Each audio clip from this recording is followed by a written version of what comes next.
भैया, आपका धन्यवाद ही मैं कैसे करूं।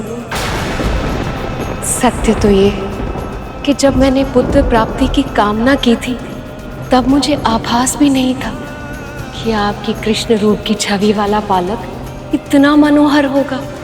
माँ,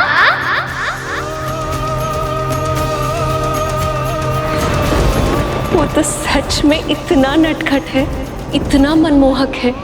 जब मैं उसकी आंखें देखती हूँ, जब मैं उसका मुख देखती हूँ तो मुझे इतने सुख का आभास होता है जिसकी मैं कल्पना भी नहीं कर सकती। उसकी आंखें बिल्कुल आपकी तरह, और मुस्कुराहट तो ऐसी है कि सम्मोहित कर ले।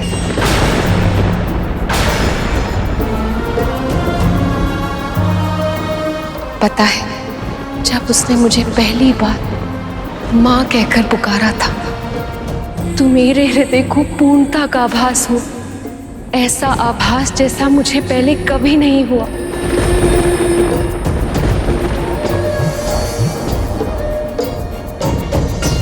भैया, आपने मेरी पति की उस दुष्ट असुर से रक्षा की, उन्हें मुक्त कराया, मुझे मन वांछित पुत्र प्राप्ति का वरदान भी दिया।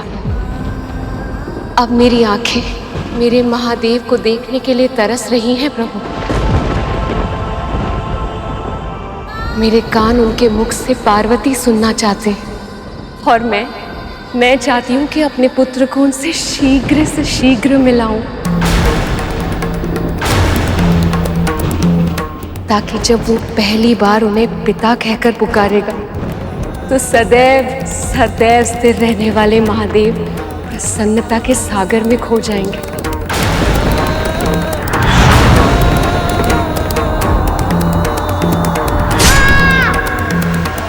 पर वो है कहाँ?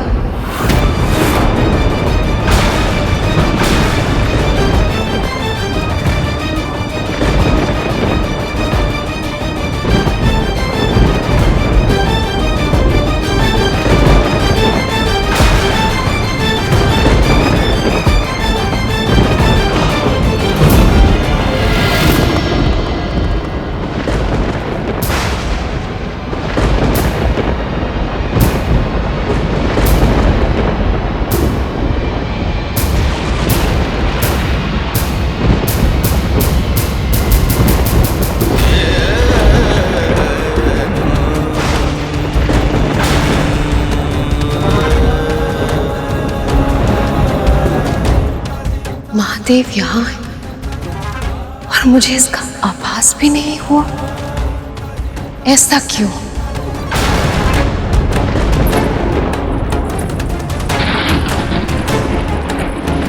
महादेव, आप मुझसे मुख फेर कर क्यों खड़े हैं?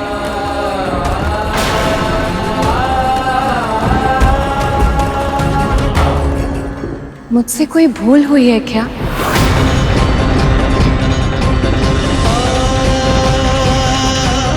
एक बार मेरी ओर देखिए तो सही।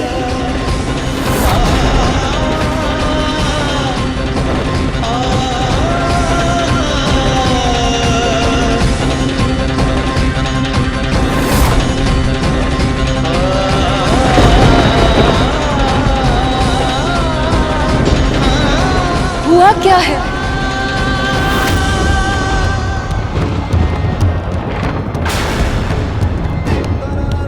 जिस पार्वती को निहारे बिना आपको एक क्षण की शांति नहीं मिलती, आज आप उसको देखना तक नहीं चाहते।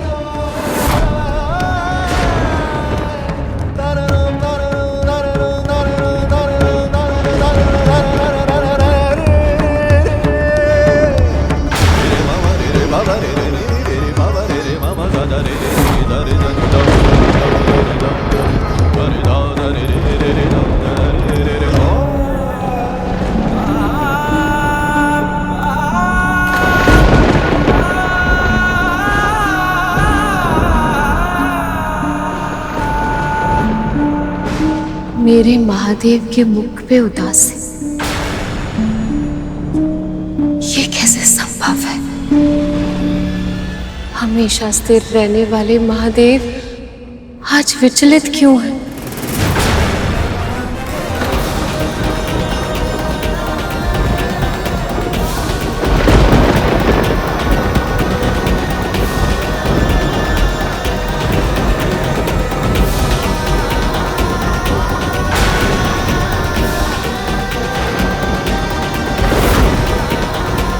आपको कैसे बताऊं प्रिय कि मुझसे जो क्षति हुई है वो आपकी क्षमा के योग्य नहीं है।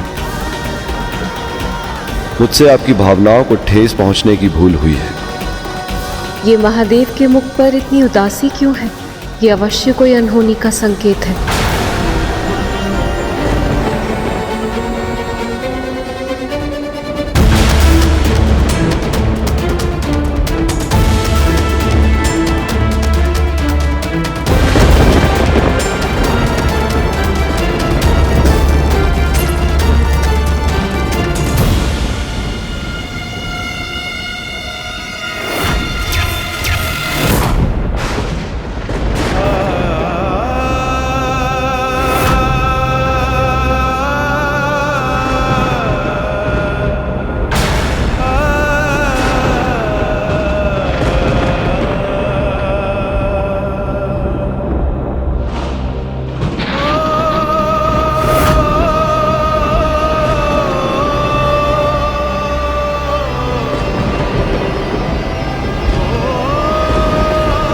ये आपकी लीला है या कोई अनर्थ का संकेत है?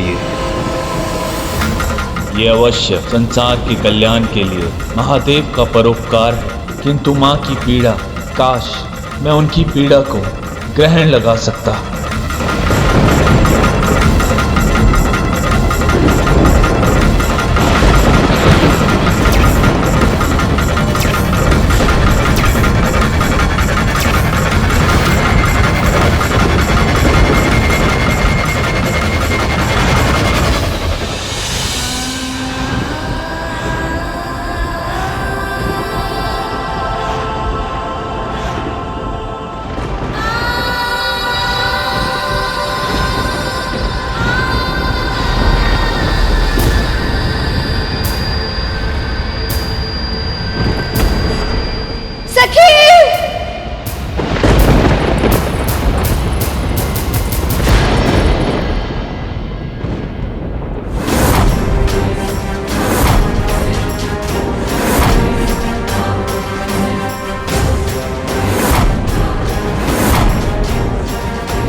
सखी, सखी, सखी।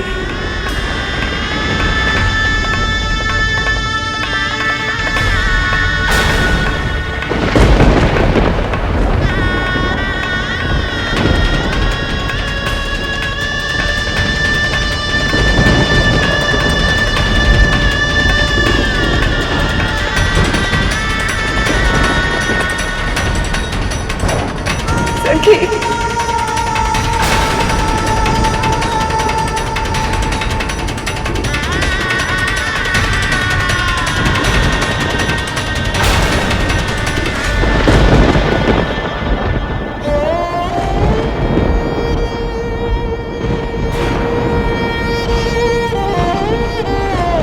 किसने किया?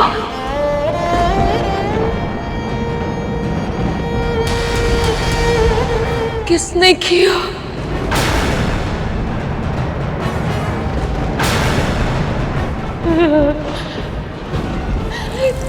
किसने किया ये?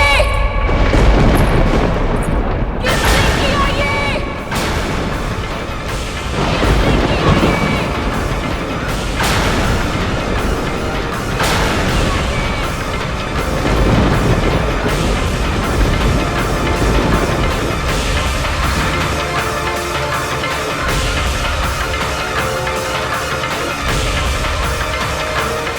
ये कथा सुनने के बाद जब हमारा मन इतना विचलित हो रहा है तो फिर वहां पार्वती पर क्या बीती होगी? जब मेरे पुत्र घायल हुए थे, उनकी पीड़ा को देखकर मैं कितनी विचलित हो गई थी।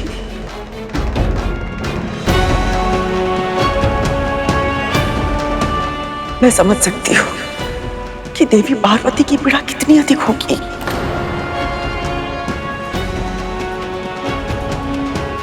और उनको इस दशा में देखकर प्रभु महादेव कितने दुखी हुए होंगे। कैसे बता पाए होंगे उन्हें कि जो हुआ वो उनके कारण हुआ था। उत्तर दीजिए, किसने किया ये? महादेव, महादेव, आप मौन क्यों हैं? किसी ने आपके होते हुए हमारे पुत्र को हमसे छीन लिया और हम शांत हैं। क्यों महादेव? उत्तर दीजिए, कौन है वो अत्याचारी?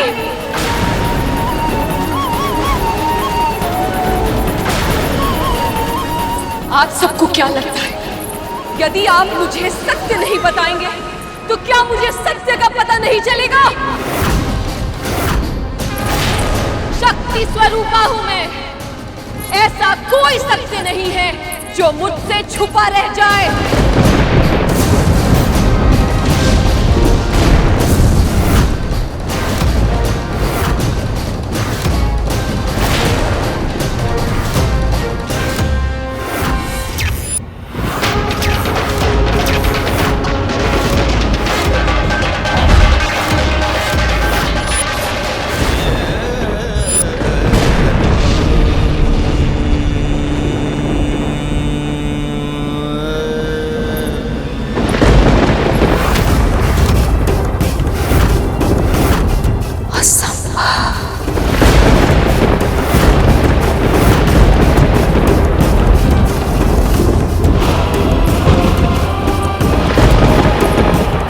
महादेव, आप अपने पुत्र के साथ ऐसे कैसे कर सकते हैं?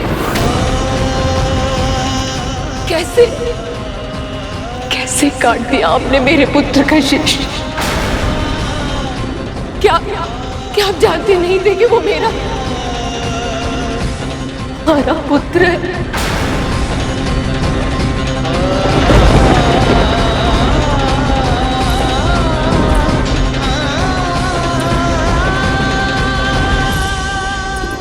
वो पुत्र जिसे पाने के लिए मैं वर्षों से तड़प रही थी।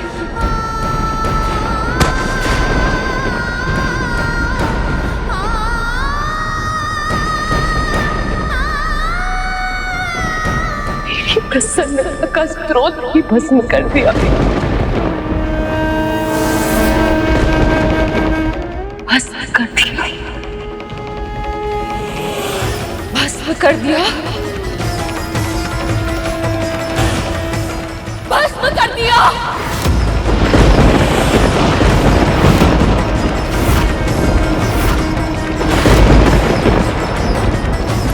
आदि शक्ति हूं मैं, महाशिव को मैंने अपना वर चुना था। जब तारकासुर के वध के लिए इस सृष्टि को शिव और शक्ति के पुत्र की आवश्यकता थी, तब मैंने उस रूप में इनसे दूर जाने के बाद सती के रूप में अवतरित हुई।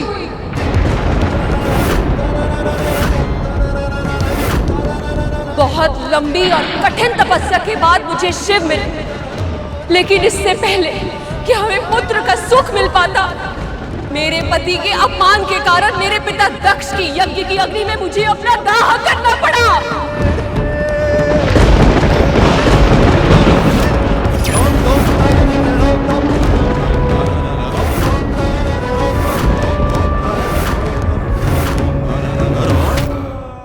अब तक वो जलन मुझे अनुभव होती है।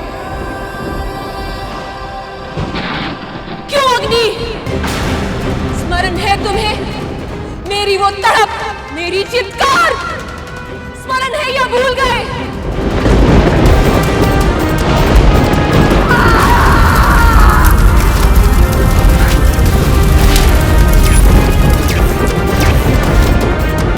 पर शिव से एक पुत्र की कामना मेरी उस भस्म में भी जीवित थी, और इसीलिए इन्हें पाने के लिए मैंने हिमालय पुत्री पार्वती बनकर फिर से जन्म लिया। और आप समाधि में लिए आपको मेरे वापस आने का आभास तक नहीं हुआ। वर्षों तक तपस्या करनी पड़ी मुझे, तब जाके आप प्रसन्न हुए और हमारा विवाह हुआ। और हमारे विवाह के बाद क्या हुआ, स्मरण है ना आपको महादेव? स्मरण है ना कि क्या हुआ था मेरे पहले पुत्र कार्तिकेय के जन्म के समय?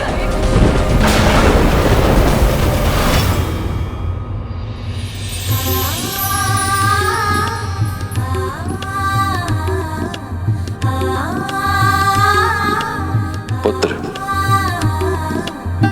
आज से ये तुम्हारा अस्त्र होगा।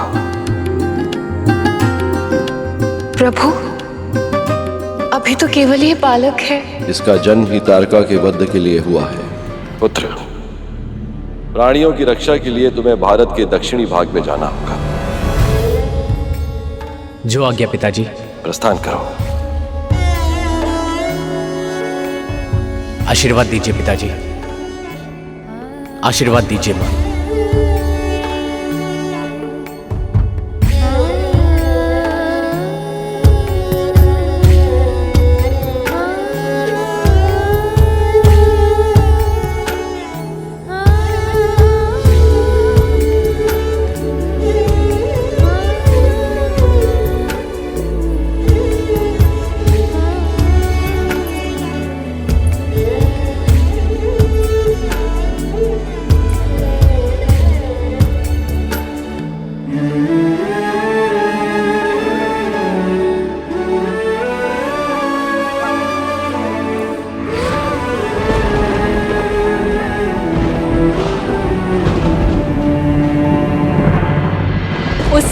आपने संसार के सभी प्राणियों की रक्षा की दुहाई देकर मेरे पुत्र कार्तिकेय को मुझसे दूर कर दिया।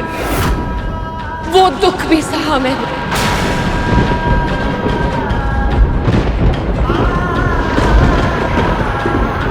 पर मेरे मन में एक पुत्र को दुलार करने की इच्छा और भी अधिक प्रबल हो गई।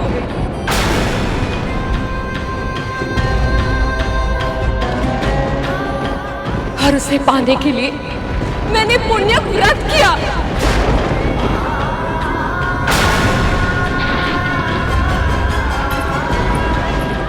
आपने तो स्वयं मुझे मनवांछित पुत्र का वरदान दिया था। फिर मेरा पुत्र मुझसे क्यों छिन जाने दिया प्रभु?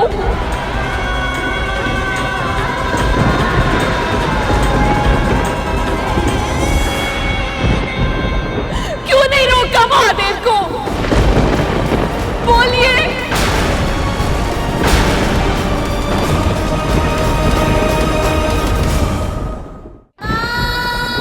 और आप ब्रह्मदेव, आपने भी कुछ क्यों नहीं कहा? या फिर आप कुछ करना ही नहीं चाहते थे?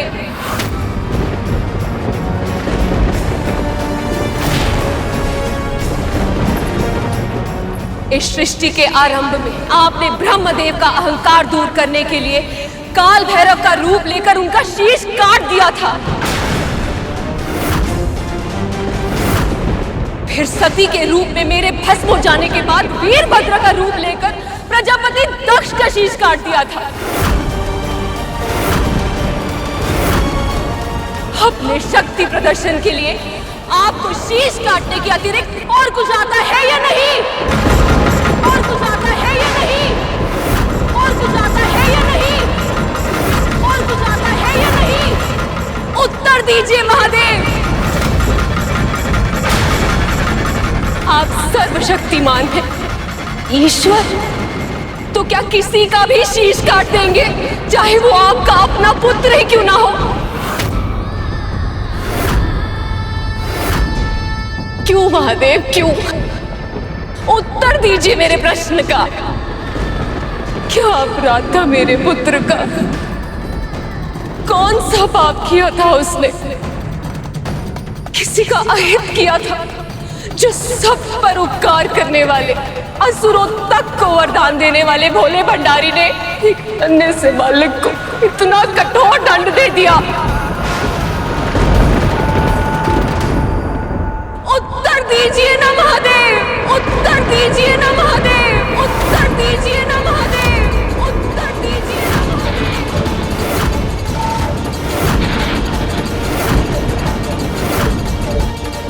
मुझे माफ करना सखी, मैं आपके पुत्र को मृत्यु से बचा नहीं पाई।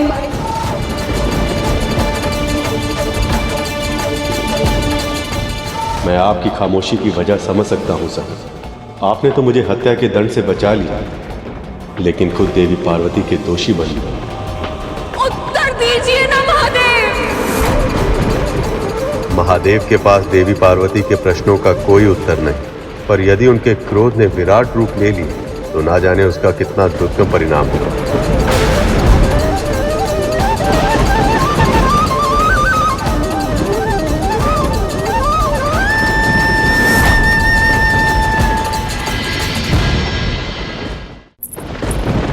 इस सृष्टि के आरंभ में आपने ब्रह्मदेव का अहंकार दूर करने के लिए काल भैरव का रूप लेकर उनका शीश काट दिया था। फिर सती के रूप में मेरे भस्म हो जाने के बाद वीरभद्र का रूप लेकर प्रजापति दक्ष का शीश काट दिया था। अपने शक्ति प्रदर्शन के लिए आपको शीश काटने के अतिरिक्त और कुछ आता है या नहीं?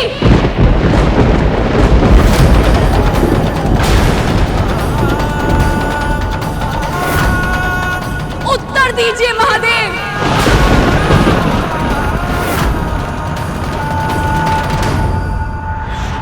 महादेव भी शांत थे। वे जानते थे कि मां पार्वती उस समय जिस मानसिक स्थिति में थी, उस भावुकता में वो ना तो सत्य सुन पाती और ना ही उसे समझ पाती।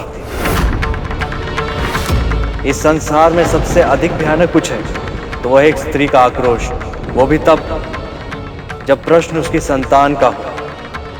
और फिर शिव से प्रश्न करने वाली कोई साधारण स्त्री नहीं थी। आदि शक्ति का स्वरूप स्वयं मां पार्वती थी।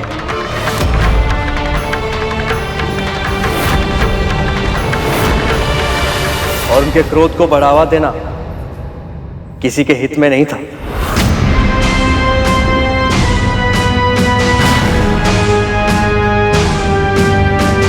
फिर क्या हुआ गुरुदेव? वो ही जो माता पिता को झगड़ा करते देखकर संतानों के साथ सदैव होता है। माँ, हमसे भूल हो गई माँ। कैसी भूल?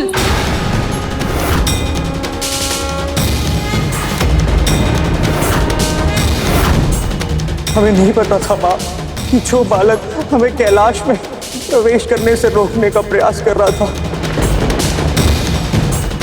वो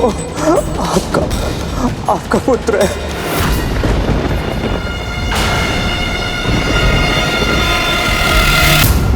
क्या हुआ था यहाँ?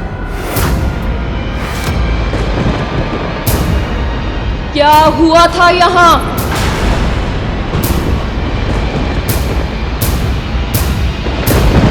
मैंने पूछा क्या हुआ था यहाँ?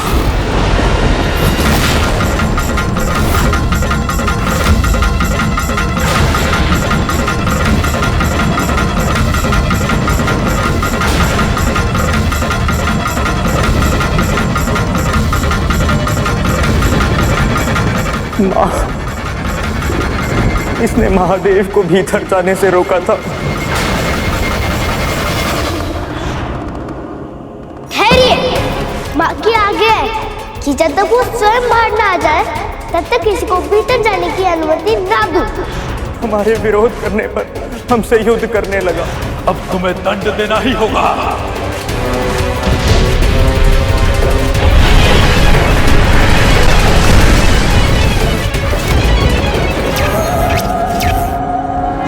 आपके दिए हुए दंड से देवताओं तक की दुर्गति कर दी थी इसने।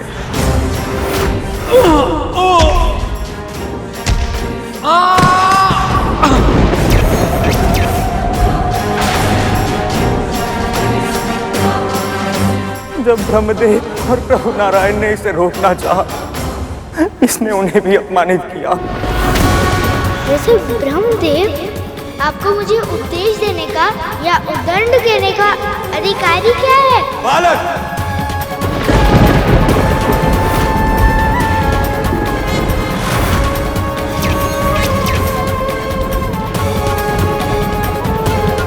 महादेव आए और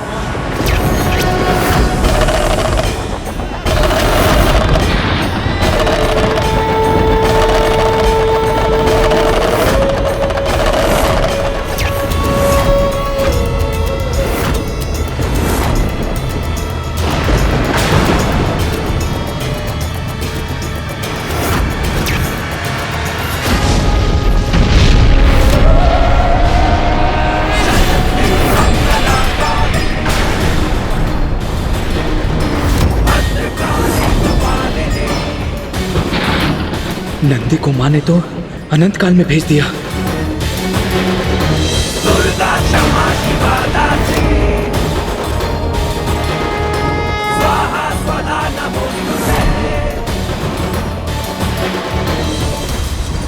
यदि मेरे पुत्र ने मेरे कहने पर आप सबको कुछ क्षण के लिए भीतर प्रवेश नहीं करने दिया, मेरी आज्ञा का पालन किया, केवल इसलिए आप सब दिव्य पुरुष मिलकर उस नन्हे से बालक से युद्ध करने के लिए तत्पर हो गए, कुछ क्षण भीतर नहीं आने दिया तो आप सब दिव्य पुरुष मिलकर उससे युद्ध करेंगे,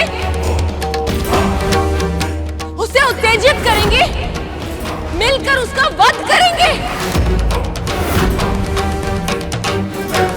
यदि कुछ देर के लिए रोक रहा था तो रुक जाते, मैं पूजा समाप्त करके बाहर आने ही वाली थी, उस नन्हे से बालक की सच से परिचय करा देती। लेकिन इस पूरे संसार की धैर्य की परीक्षा लेने वाले स्वयं धैर्य नहीं रख पाए। क्या अपराध था उस बालक का? क्या इंद्र का पद मांग रहा था या ब्रह्मदेव का पद छीनना चाहता था वो?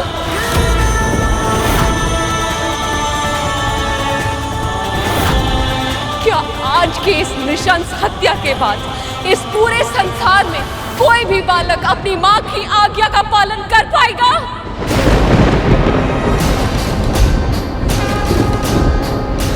क्या इस पूरे ब्रह्मांड में कोई भी बालक अपनी मां के मुख से निकले हुए शब्द की रक्षा के लिए किसी के विरुद्ध खड़े होने का साहस जुटा पाएगा? साहस जुटा पाएगा? साहस जुटा पाएगा? साहस जुटा पाएगा?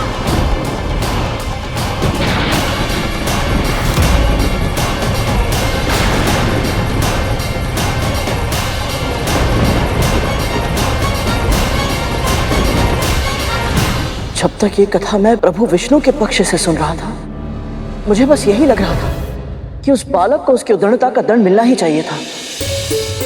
हाँ, तो अब जब मां पार्वती के दृष्टिकोण से सुन रहा हूं तो मन विचलित हो रहा है गुरुदेव। मस्तिष्क में बस एक ही प्रश्न आ रहा है कि ये जो कुछ हुआ क्या वो सही था? इसलिए हर विषय को उसकी संपूर्णता में समझना चाहिए कर, और उसके लिए आवश्यक होता है उसे हर दृष्टिकोण से देखना, जानना और परखना। जो हुआ वो क्यों हुआ, उचित हुआ या अनुचित, इन सब के उत्तर समय के गर्भ में छिपे होते हैं और कभी कभी पूरा जीवन जीने के बाद उनके उत्तर प्राप्त होते हैं। और इस स्थिति में कुछ ऐसा ही हुआ। मां पार्वती का दुख अविश्वास से क्रोध, क्रोध से क्रंदन और क्रंदन से फिर रौद्र अवस्था में पहुंचने वाला था।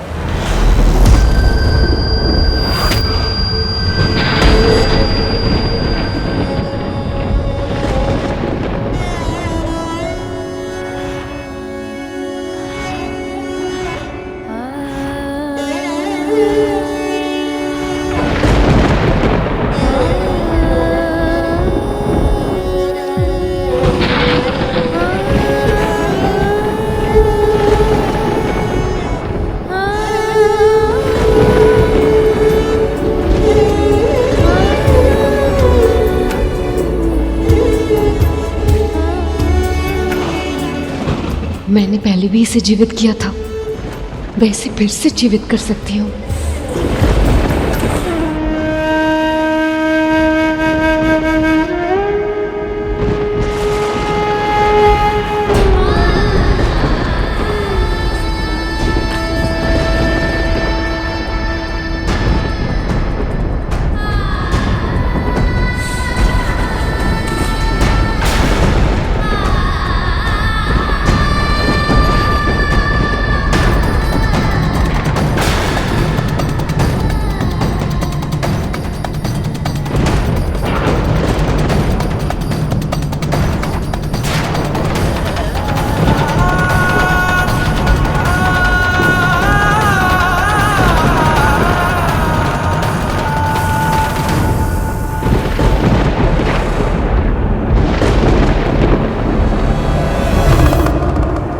असंभव प्रयास मत कीजिए प्रिय।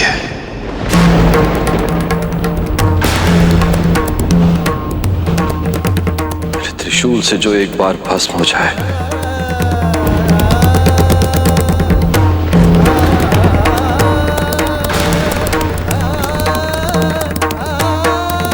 उसमें फिर से प्राण नहीं आ सकते।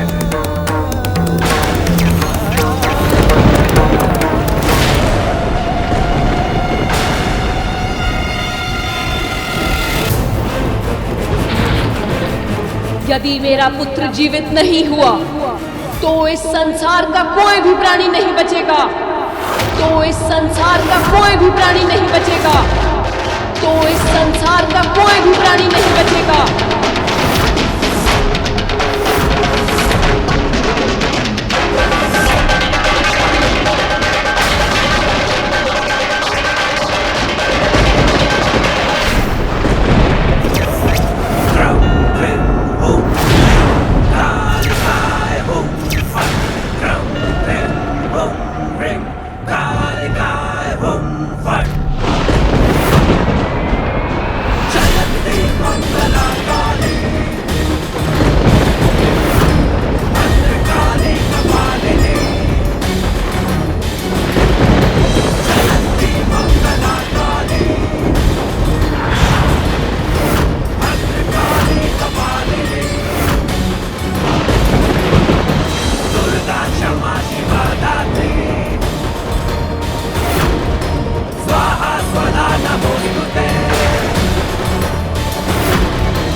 आप पुरुष हर नारी को समझते क्या है? आप कुछ भी करेंगे और नारी हर स्थिति में सब कुछ सहती रहेगी।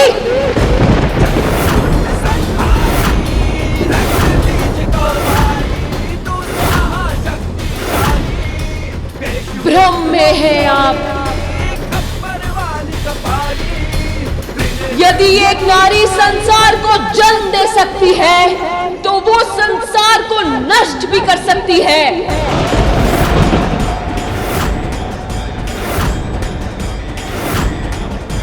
सबका विनाश होगा आज, सबका।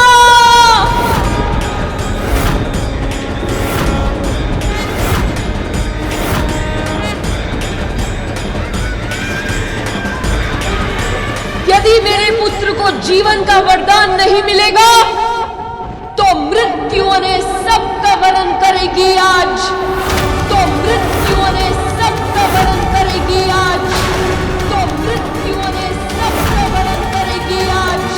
कोई शेष नहीं बचेगा।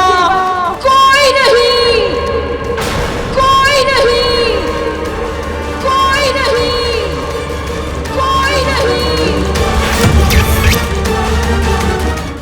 महादेव, महादेव कुछ कीजिए। माँ को रोकिए, नहीं तो इस सृष्टि नष्ट हो जाएगी। महादेव रक्षा कीजिए प्रभु, रक्षा कीजिए।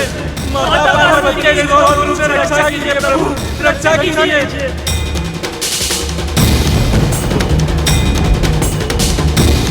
नारायण, जो आपके मन में है वही भय मुझे भी है ब्रह्मदेव। इस समय तो महादेव भी आदिशक्ति पार्वती को नहीं रोक पाएंगे।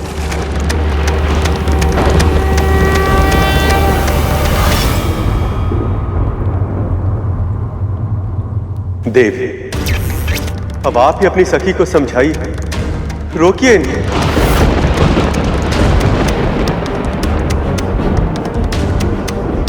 समझने की आवश्यकता आप सभी को है, जिनके सामने एक माँ के पुत्र का कोई महत्व नहीं, किंतु मेरे सामने महत्व है। और मैं सखी पार्वती के साथ हूं।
अस्तित्व ही इस संसार से मिटा दूंगी मैं।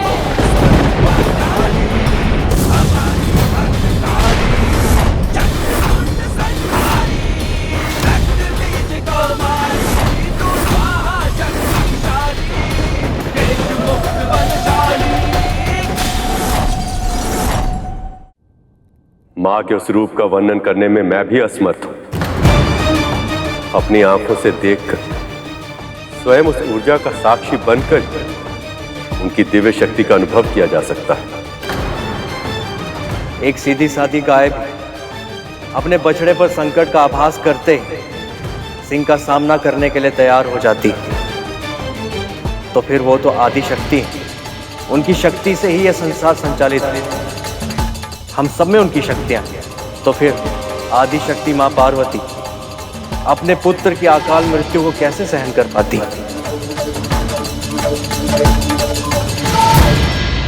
फिर क्या हुआ गुरुदेव? आवेश में कड़कती बिजली की तरह कौंधते हुए मां आदि शक्ति संसार के विनाश के लिए तत्पर हो गई।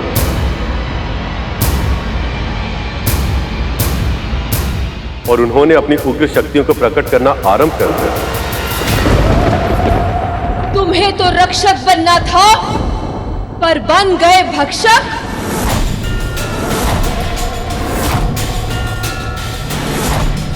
इस संहार का आरंभ तुमने किया था, परंतु अंत अब मैं करूंगी। सबका भक्षण करूंगी मैं।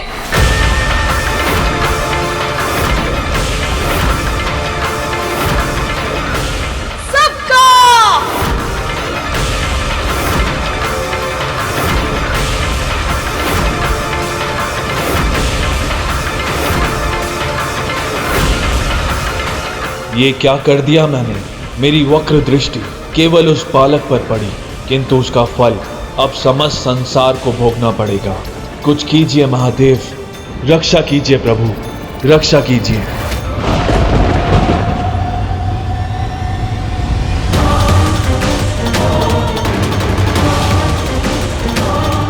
इस संकट से सृष्टि की रक्षा कीजिए प्रभु, रक्षा कीजिए।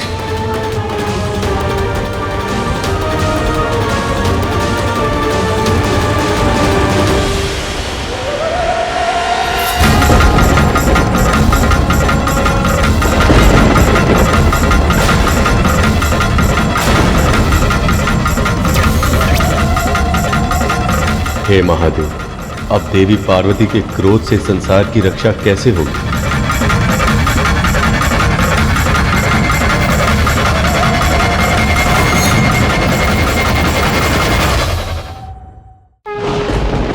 तुम्हें तो रक्षक बनना था, पर बन गए भक्षक।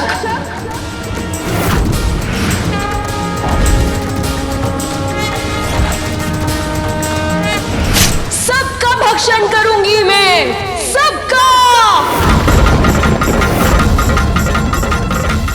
काली!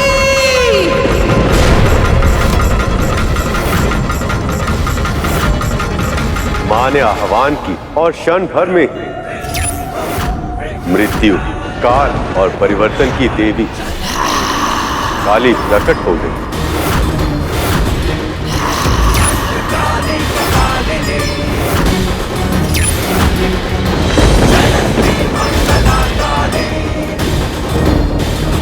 मां ने आवाहन किया हल्के नीले रंग वाली देवी तारा का।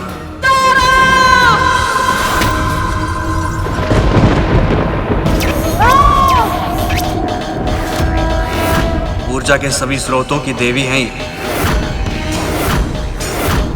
यहां तक कि सूर्य देव को भी अपनी ऊर्जा इन्हीं से प्राप्त हुई।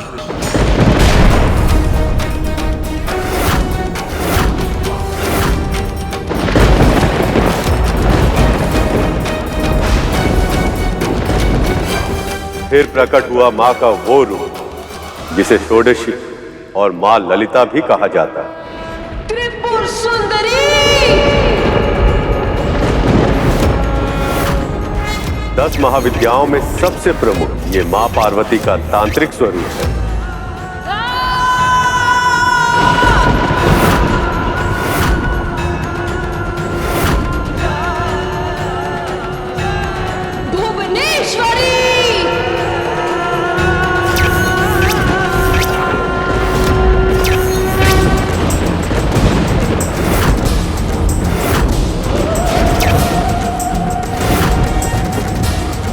संसार में सभी का जन्म इन्हीं से हुआ है और अंत में सब कुछ इन्हीं में ही मिल जाता है।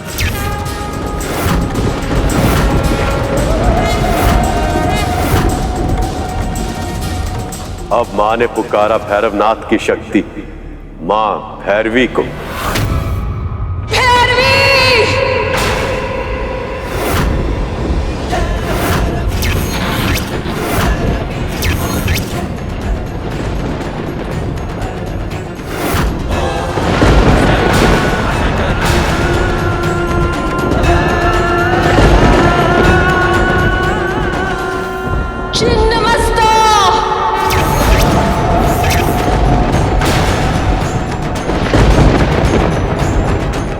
मां की पुकार सुनकर अब आई मां प्रचंड चंडिका, जो अपने ही हाथों में अपना ही कटा हुआ शीश धारण करती।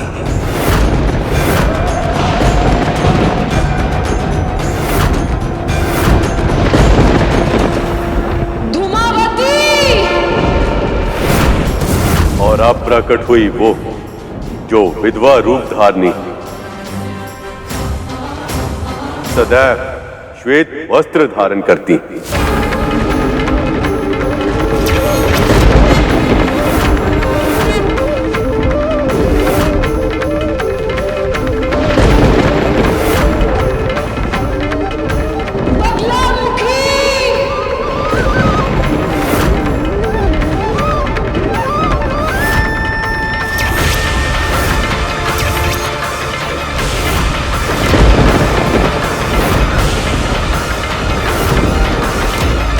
अब सभी के मन में भय का संचार करने प्रकट हुई मां पीतांबरा, देवी का उग्र स्वरूप, जो क्षण भर में ही अपने शत्रु को स्तब्ध अर्थात शक्तिहीन करने में समर्थ।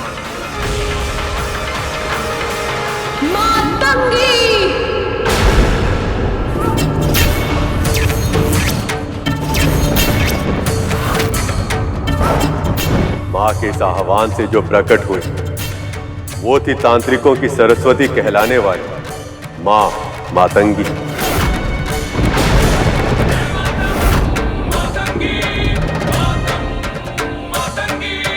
मां मातंगी सरस्वती स्वरूप।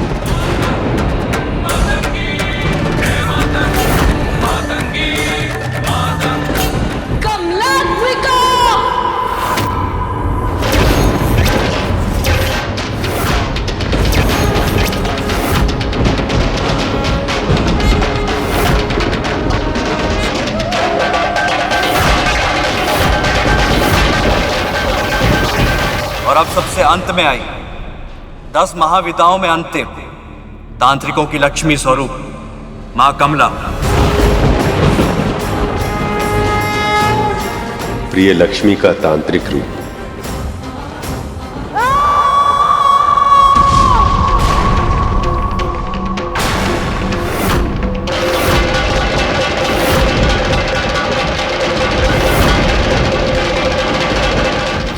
के लिए तत्पर हो जाओ।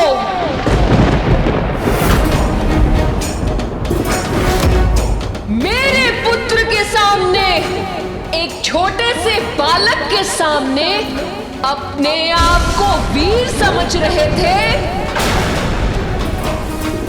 अब अस्त्र उठाओ और मेरा सामना करो।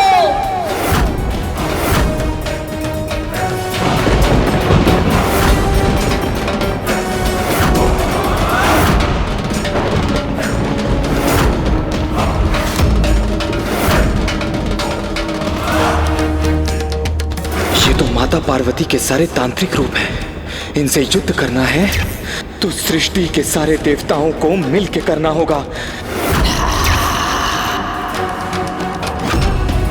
मुझे सारे देवताओं का आह्वान कर ही युद्ध करना पड़ेगा।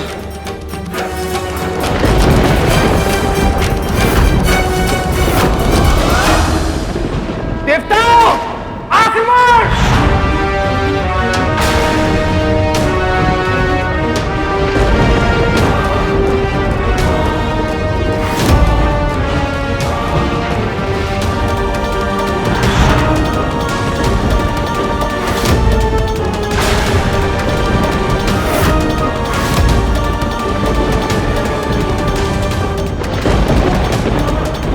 ब्रह्मदेव, ये देवगण क्या कर रहे हैं? क्षमा मांगने के स्थान पर हाथों में अस्त्र उठाने की अभद्रता कर रहे हैं। अब क्या होगा महादेव?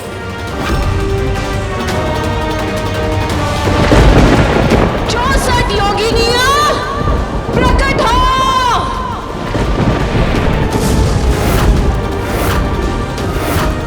देवताओं ने अस्त्र उठाकर मां को और भी उग्र कर दिया।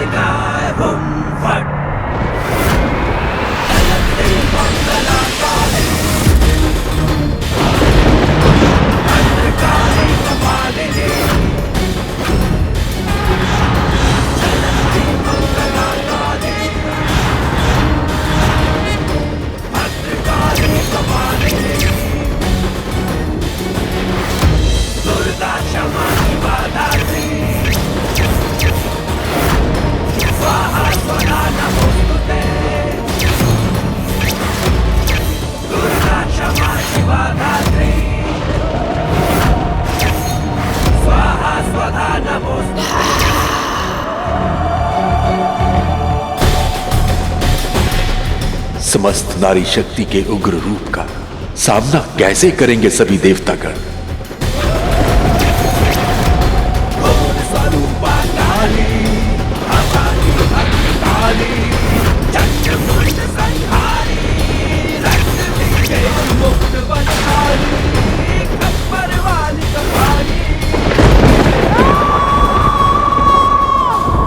हे कमालात्मिका, आप लक्ष्मी स्वरूप और आपसे युद्ध मैं नहीं कर सकता।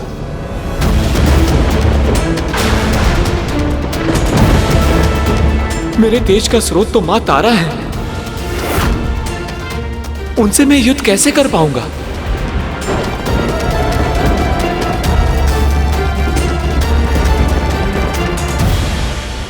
मां दुर्गा, उनकी 10 महाविदाएं, 64 योगिनियां, नारीत्व की ऐसी महान शक्तियां हैं जिनका सामना करना किसी के लिए भी संभव नहीं है। शीघ्र ही देवताओं को इस सत्य का आभास होने लग गया था।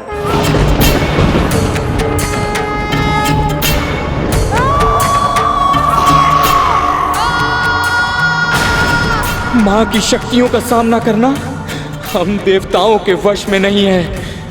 नारायण नारायण।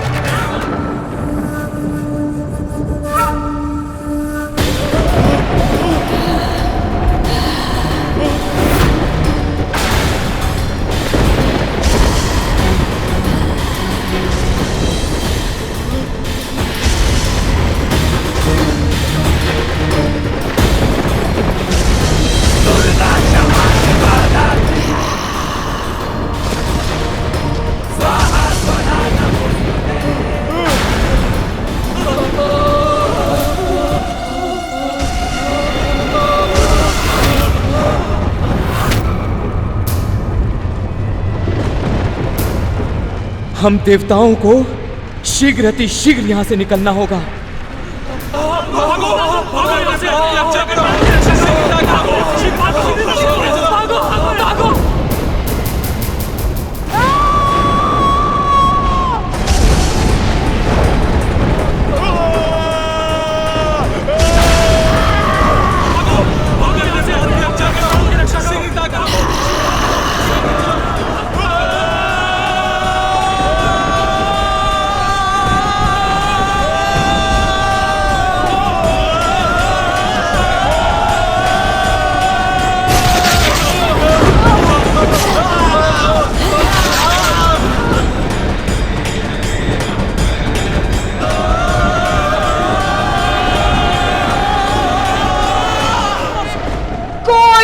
बचेगा, कोई नहीं, कोई नहीं।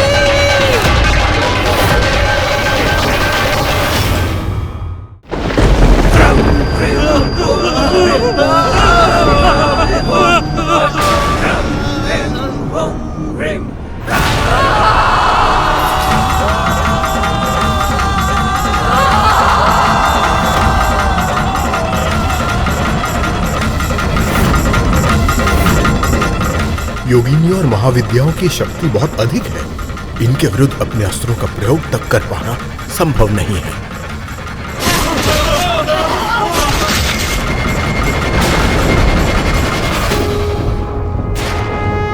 युद्ध भूमि से देवताओं का भागना शोभा नहीं देता।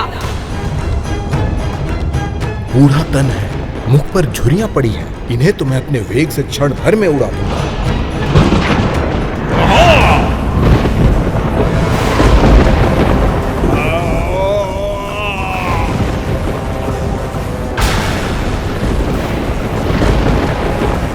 ये क्या? मेरी शक्ति का तो इन पर कोई प्रभाव ही नहीं हो रहा है।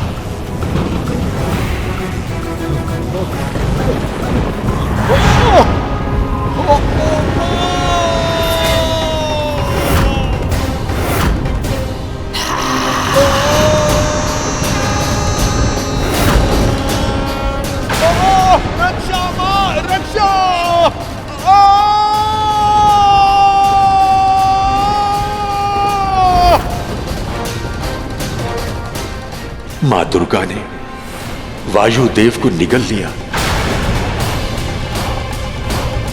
इनकी क्रोध की चपेट में अब कौन आएगा?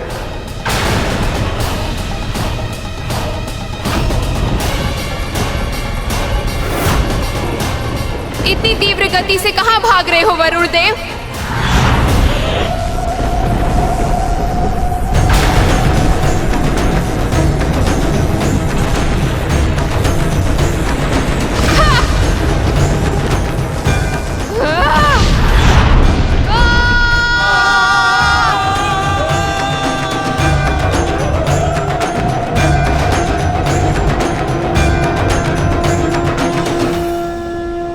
वरुण देव भी मां के उद्र में समा गए।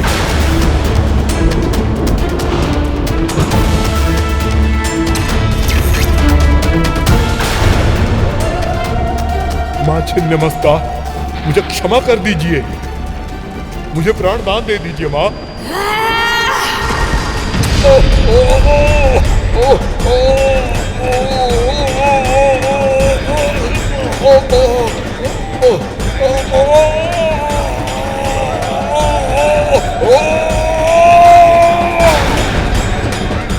और यमराज,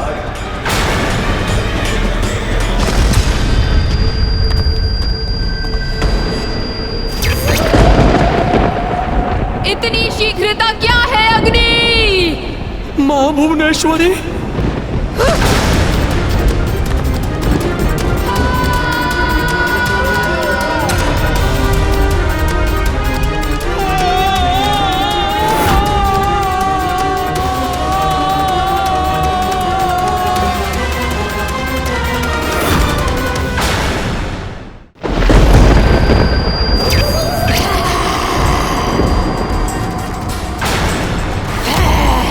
मां तारा, मेरी ऊर्जा की स्रोत।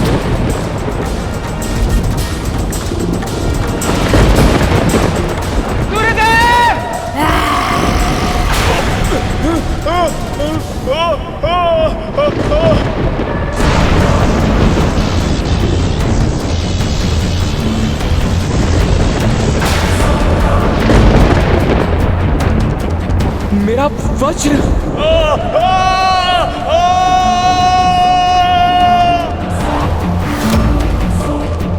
मेरे वज्र का भी इन पर कोई प्रभाव नहीं पड़ रहा है।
मैं देवी सरस्वती के इस तांत्रिक स्वरूप का सामना नहीं कर सकता।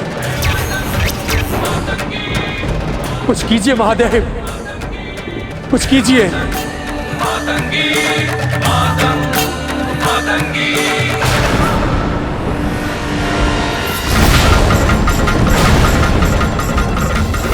कमलात्मिका,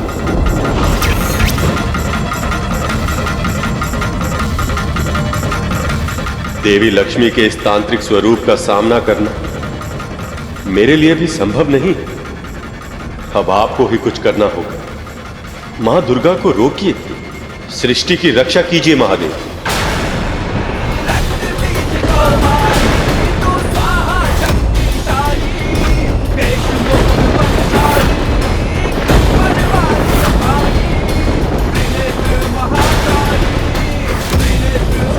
सर्वशक्तिमान सर्वव्यापी दुर्गा का क्रोध इतने प्राणों की बलि लेकर भी शांत नहीं हुआ है।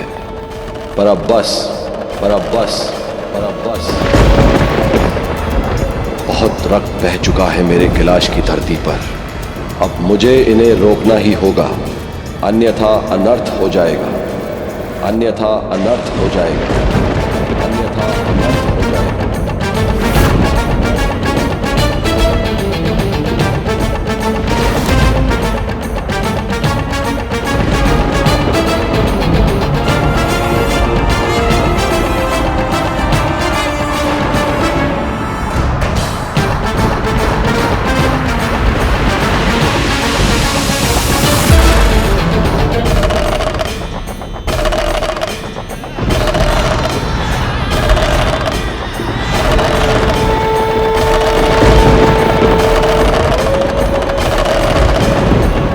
अभी तो शक्ति के विरुद्ध स्वयं शिव खड़े हो गए, अब तो विनाश निश्चित है।